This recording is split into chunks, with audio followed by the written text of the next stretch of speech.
Olá, tudo bem com vocês? Hoje estou aqui então para falar um pouco sobre o escritor António Lobo Antunes, que, como vocês devem saber, foi o escritor mais votado para eu ler durante o mês de janeiro, eu e mais pessoas que quisessem também participar nesta iniciativa. E eu li, na verdade, um livro ainda em dezembro dele, que foi o Memória de Elefante. Depois li a seguir Os Cus de Judas, que foi uma leitura de um livro da biblioteca, e li, por fim, Explicação dos Pássaros.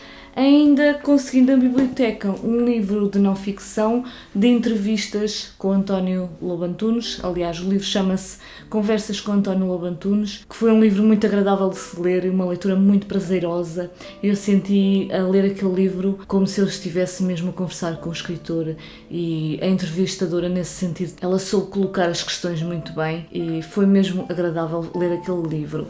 Falar sobre a escrita do António Lobo Antunes e sobre os seus livros não faz muito sentido sem conhecermos um pouco da vida deste escritor, até porque em todos os seus livros eu notei que ele estava, no fundo, a relatar as suas próprias memórias da sua vida, embora não de uma forma não ficcional, porque ele dá outros nomes aos personagens, mas no fundo aquilo que ele relata faz lembrar bastante a vida do próprio escritor. O António Lobo Antunes vem então de uma família que não tinha necessariamente dificuldades económicas, pelo contrário, eles viviam bem. O seu pai era um conceituado médico neurologista, era o João Lobo Antunes, na verdade João Alfredo Lobo Antunes, e por causa desse pai que tinha uma mentalidade um pouco conservadora, o António Lobo Antunes teve que estudar medicina. Ele foi praticamente obrigado pelo pai a estudar medicina.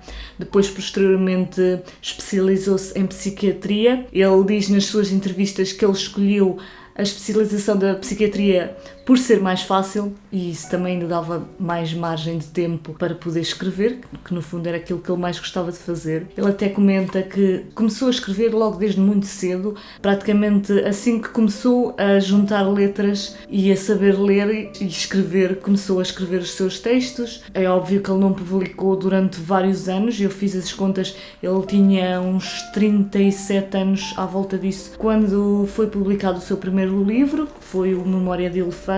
Inclusive, aqui no seu primeiro livro, a história passa-se à volta de um hospital psiquiátrico. Isso faz lembrar que o António Lobo Antunes era então psiquiatra. Eu gostei muito dessa parte da ambientação dos doentes, das doenças mentais no hospital, e tive pena que essa parte do hospital psiquiátrico não se prolongasse durante todo o livro.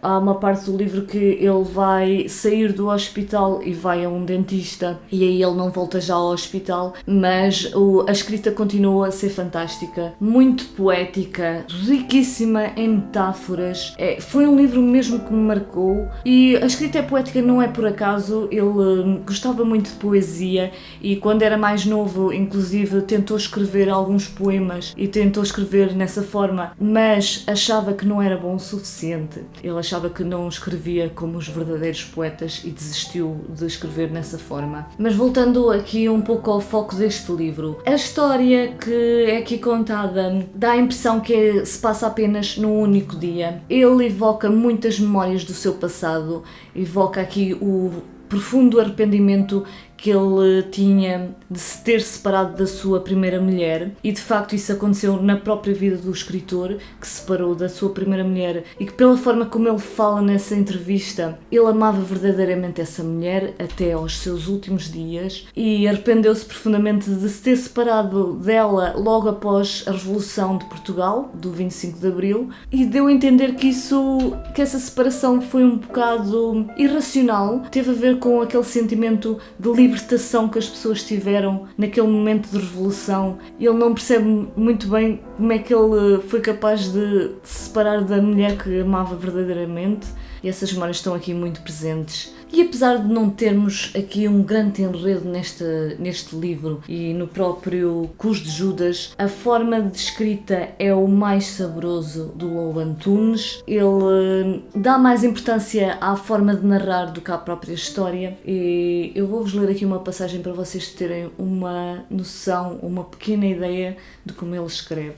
Desde que se separara da mulher, 5 meses antes, que o médico morava sozinho num apartamento decorado de um colchão e de um despertador mudo imobilizado de nascença nas 7 da tarde, malformação congénita do seu agrado por detestar os relógios em cujo interior de metal palpita a mola taquicárdica de um coraçãozinho ansioso. A varanda pulava diretamente para o Atlântico sobre as roletas do casino, em que se multiplicavam americanas idosas cansadas de fotografarem túmulos barrocos de reis, exibindo as sardas esqueléticas dos decotes numa arrepiante audácia de quakers renegadas. Como veem, a escrita não é assim tão simples, mas é de uma beleza incrível. Vale muito a pena conhecer e é incrível como neste primeiro livro do Lobo Antunes já se nota esta beleza na sua escrita e era apenas o primeiro de muitos. Depois, em Os Cus de Judas, ele relata as suas memórias, basicamente, do tempo em que esteve na Guerra de Angola. Ele teve de ir para a guerra em 1971 e esteve lá por mais de 2 anos. Nesse período, entretanto, nasceu a sua primeira filha. Isso também me marcou de certa forma, porque esteve bastante tempo sem ver a filha crescer naquele momento tão importante. Neste livro há também uma constante mudança de imagens que exige que nós tenhamos calma na leitura para ter tempo de formar cada imagem que ele vai sugerindo ao longo do texto. As mudanças de imagens mentais são muito rápidas. Eu, durante a leitura deste livro, eu descobri que ajudava de vez em quando ler o texto em voz alta. E há aqui também muitos sentimentos fortes de medo da guerra, dos traumas que o escritor tinha. E acho que é impossível imaginar aquilo pelo qual o escritor passou. E a expressão "os cus de Judas" é explicada aqui nesta passagem.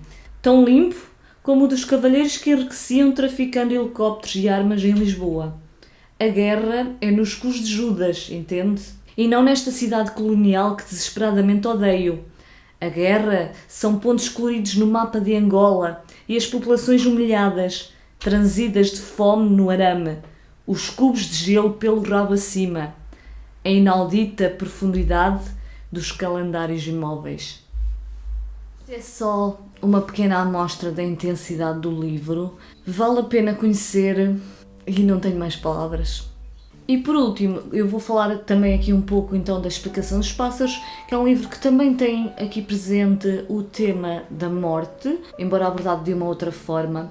Ele vai então contar a história de Rui S., que está de visita à sua mãe, que está praticamente a morrer num hospital, mas nesse fim de semana, ou um pouco antes desse fim de semana, ele mesmo assim resolve sair com a sua mulher Marília para um congresso em Tomar e entretanto ele muda de ideias e decide convencer a sua mulher a irem até Aveiro, até à Ria de Aveiro, porque ele está a pensar, na verdade, a terminar o seu relacionamento com Marília. Mas os seus planos não vão dar muito certo e algo se vai passar nesta história que vai alterar o rumo aqui dos acontecimentos. É uma história que realmente já sentimos que há alguma condução nos acontecimentos, alguma direção mais definida e já conseguimos aqui perceber mais facilmente para onde é que o Lobo Antunes nos quer levar. Embora a sua escrita continue a ter a sua complexidade, porque,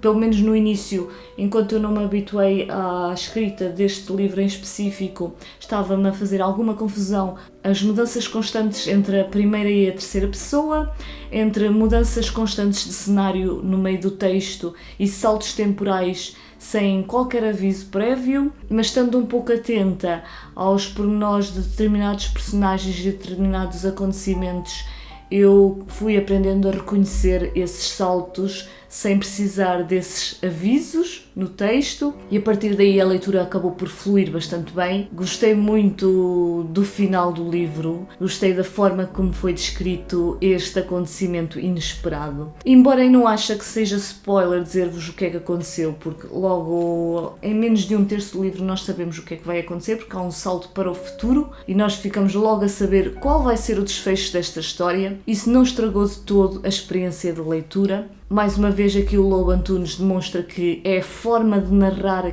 que é o mais importante. Eu vou pedir a quem é suscetível a informações em demasia que passe aqui para o tempo que eu vou pôr aqui no ecrã e vou-vos dizer o que é que aconteceu. O Rui S, aqui logo na quinta-feira, porque isto passa-se entre uma quinta-feira e uma terça-feira, nós vamos saber o que é que aconteceu na terça-feira. O protagonista aqui é encontrado então morto, deitado ali à beira da ria e está a ser devorado por pássaros. Esta ligação com os pássaros na história, que surge aqui de uma forma genial no final do livro, é explicada ao longo da narrativa através da relação que o Rui S tinha com o seu pai, da relação difícil que ele tinha, de certa forma. E o único ponto de contacto, digamos assim, que ele teve, do contacto afetivo que o Rui teve com o pai, foi num episódio em que ele pediu ao pai para lhe explicar os pássaros. Esse momento é muito bonito e nota-se que afetou muito o Rui na história, o marcou bastante.